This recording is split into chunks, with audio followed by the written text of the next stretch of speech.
नमस्कार, आप देख रहे न्यूज़ फॉर नेशन और मैं स्वाति पांडे आपके साथ। विश्व का सबसे बड़ा और सबसे पहला यूनिवर्सिटी, सबसे पहला विश्वविद्यालय नालंदा विश्वविद्यालय, जो कि 6 साल तक शिक्षा का डंका बजाया, लेकिन खिलजी ने कुछ ऐसे बर्बाद कर दिया कि उसका नामो निशान तक टूट गया।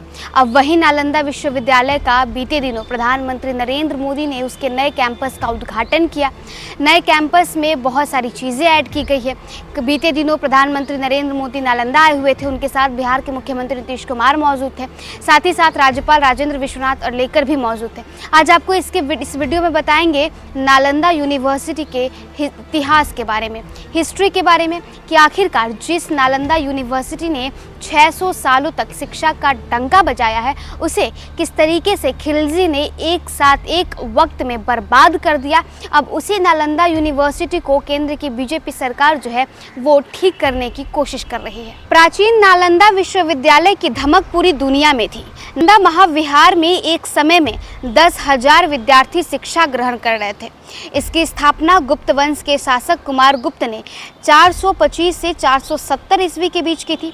गुप्त वंश के पतन के बाद भी हर्षवर्धन और पाल शासकों के काल में ये विश्वविद्यालय फलता फूलता रहा और अंतर्राष्ट्रीय स्तर पर ज्ञान के महान केंद्र के रूप में ख्याति प्राप्त की। करीब 600 सालों तक नालंदा विश्वविद्यालय ने पूरी दुनिया में अपने ज्ञान की धमक बखेरी, मगर 13वीं सदी में तुर्क आक्रमणकारी बख्तियार खिलजी ने आक्रमण कर नालंदा यूनिवर्सिटी को बर्बाद कर दिया।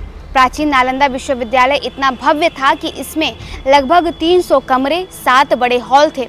इस परिसर की सबसे बड़ी खासियत विशाल लाइब्रेरी थी। पुस्तकालय के 9 मंजिला भवन में करीब 3 लाख से ज़्यादा किताबें रखी गई थी। इसमें छात्रों और शिक्षकों के रहने के लिए भी अलग से व्यवस्था की गई थी। इस कैंपस में भारत के अलावे चीन, तिब्बत, ईरान, जापान, कोरिया समेत अन्य देशों में छात्र शिक्षा ग्रहण करने आते थे। रिपोर्ट्स के मुताबिक प्राचीन नालंदा विश्वविद्यालय में 2500 से ज़्यादा शिक्षक साहित्य, इतिहास, वास्तुकला, भाषा, अर्थशास्त्र, ज्योतिषी, चिकित्सा और जैसे अलग अलग विषयों की शिक्षा देते थे। इन विषयों से जुड़ा ज्ञान पुस्तकालय में रखी गई पुस्तकों में सहेज कर रखा गया है। इतिहासकारों के अनुसार अफगानिस्तान में जन्मे तुर्की शासक बख्तियार खिलजी ने 1200 ईस्वी के आसपास बंगाल और बिहार में अपना प्रभुत्व जमाने के लिए खूब उत्पात मचाया। खिलजी की सेना ने आक्रमण कर नालंदा यूनिवर्सिटी को पूरी तरीके से बर्बाद कर दिया। इसने कई बौद्ध भिक्षुओं को भी मार गिराया, विश्वविद्यालय परिसर को आग के हवाले कर दिया। कहा जाता है कि प्राचीन नालंदा महाविश्वविद्यालय में इतनी पुस्तकें थी कि आक्रमण के बाद 3 महीने तक उसमें आग की लपटें दिखती रही। अब प्राचीन नालंदा यूनिवर्सिटी के खंडहर शेष रह गए हैं। भारत सरकार ने 17 देशों के सहयोग से प्राचीन नालंदा विश्वविद्यालय को पुनर्जीवित करने का प्रयास किया है।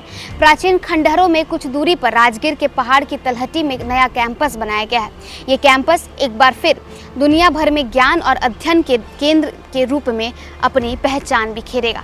तो देखिए, नालंदा यूनिवर्सिटी जो कि प्राचीन काल में दुनिया का सबसे पहला और सबसे बड़ा विश्वविद्यालय माना जाता था, और हो भी क्यों ना, क्योंकि इससे बड़ा कैंपस और कहीं दुनिया भर में नहीं थी। लेकिन बख्तियार खिलजी ने इसे नष्ट कर दिया, इसे ख़त्म कर दिया।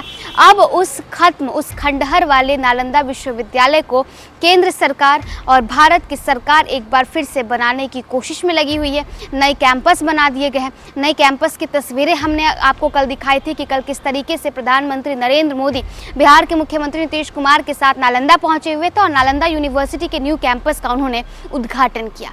फिलहाल इस अपडेट में बस इतना ही। आप देखते रहिए न्यूज़ फॉर नेशन।